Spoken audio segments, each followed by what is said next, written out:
You're watching Sports Final. Well, tip-top of the evening, everybody, and welcome to Tuesday Sports Final. Highlights you didn't have to freeze for. Yeah, and the January tournament onslaught continues in Northeast Missouri from North Shelby, Macon, and the Tony Lenzini tournament in Palmyra. Plus, we've got some sorting out to do in both Southeast Iowa and Western Illinois, particularly with a couple of teams looking to regain their footing after a rough go of it in both Winchester and Hancock County last week. Indeed, starting, in fact, with West Hancock taking on Unity. Two teams looking for a little traction. Reno Pinkston's team looking very good tonight.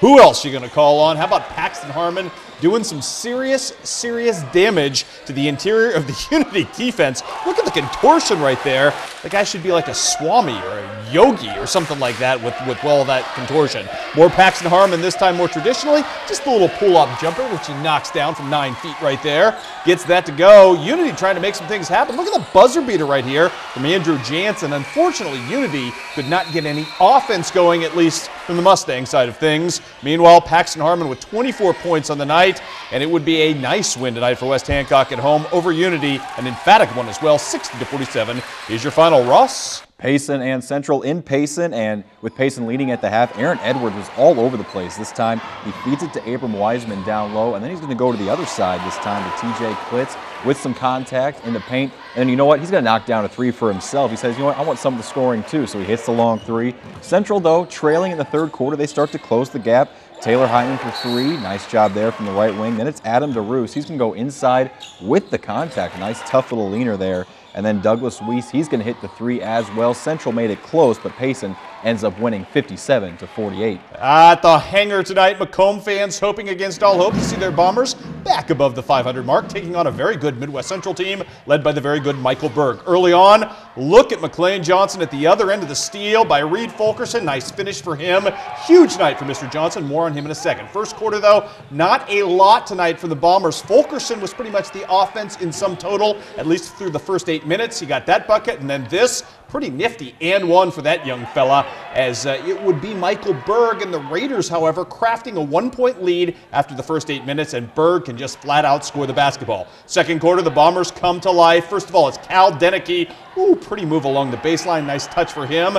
Then in similar fashion, Nick Hiley going to attack from the same wing, same angle, and with the same bank shot finish right there. How about McLean Johnson? I mentioned he had a huge night tonight. The cheerleaders love a guy who can drop 30, and that's exactly what McLean Johnson did right there with the larceny. And, well, actually, this is more of a felony and a finger roll at the other end, and he got the foul to boot. 3-point play for that guy. He had a monster night tonight.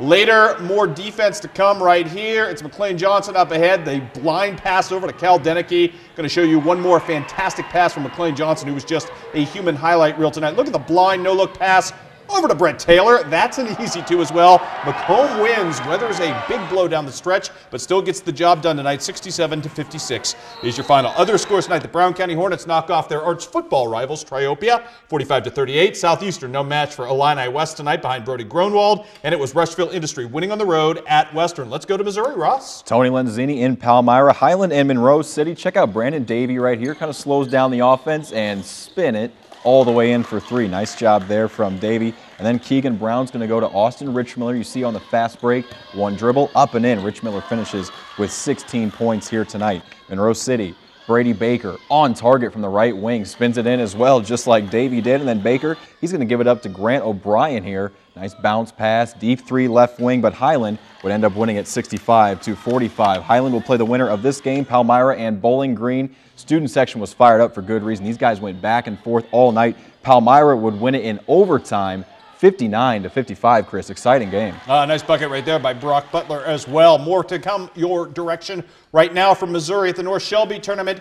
It is Scotland County beating Schuyler County 74-52 to behind a monster night from Harley Stone.